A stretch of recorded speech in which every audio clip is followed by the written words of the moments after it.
Ready. All right, we're going to determine the waters of hydration in the copper 2 sulfate. You can see how pretty it is. It's a pretty blue. You can see it right.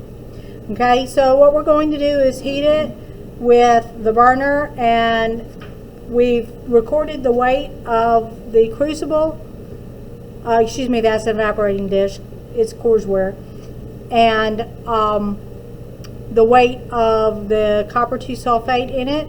So what we'll do is we'll heat it, drive the water off, let it cool. It's critical that it cools, and then we'll reweigh it, making sure we reweigh it on the same balance. And then we'll be able to calculate the water of hydration, the number of water molecules driven off. Okay, so the first thing we're going to do is try to light the burner low with the safety matches. And I don't like safety matches because they're safe and you can't get them to light. So what I'm using is a little stick here with this not under the assembly. What you're going to do is slowly turn on the gas until it lights. Now you want to set this up to where you can control the burner. Ideally you want to control it below, but these burners are a little ticky. So oftentimes we have to control it up here at the main. So be careful not to totally turn it off. Okay, so this is actually a pretty hot flame. So we're going to put it underneath our assembly. Notice we set up our assembly so we have about 2 inches between the wire gauze and our evaporating dish.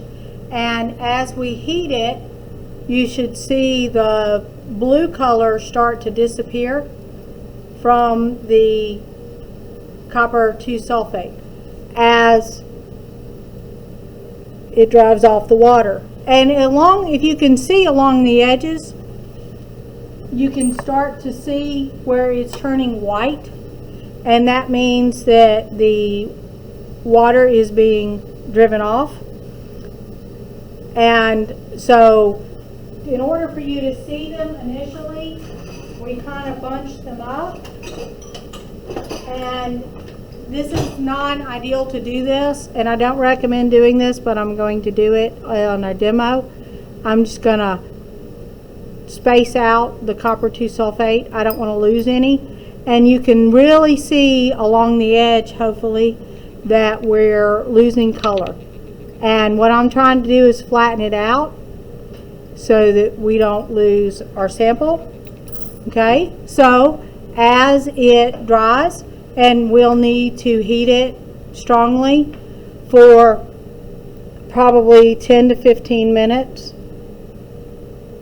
And now that I've got it warmed up, I'm going to raise the temperature on the burner a little bit, and hopefully you can really see, you can see in the center where it's got like little white islands forming. That is where all of the water is evaporating off of the copper 2 sulfate.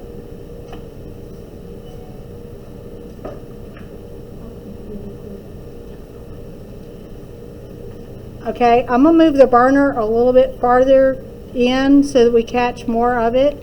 And you can really see the whites taking over the crystals. And if you heat them where the crystals are kind of more uniform, we started them off kind of packed up to an edge so that you could see them better. But if you were doing this yourself and you were able to look straight down on it, then you would want them in the bottom, and you want them leveled out.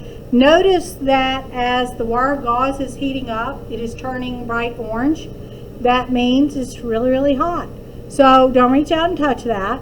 And the porcelain that is what is used to make the evaporating dish here and crucibles is made out of the same porcelain that fine china is made out of.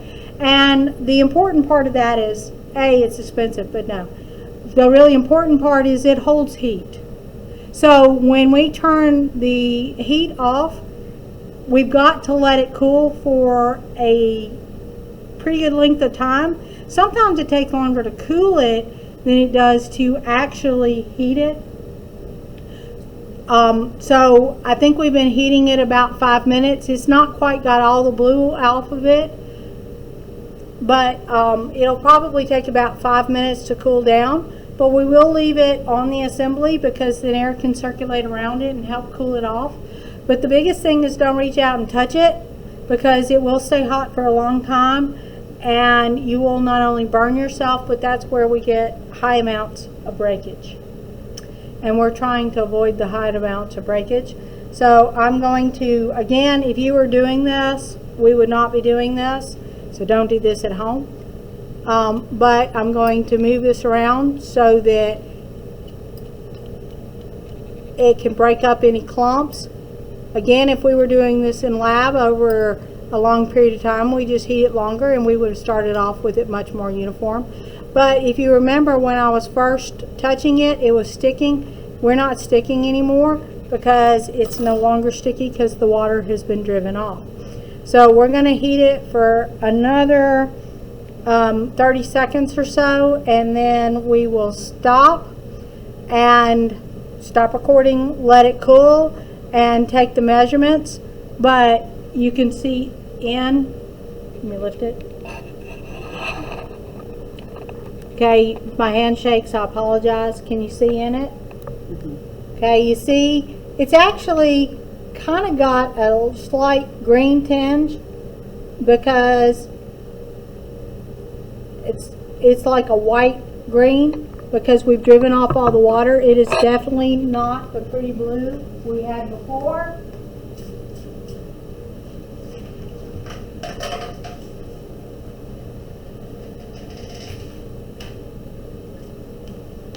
So just as a comparison, can you see that?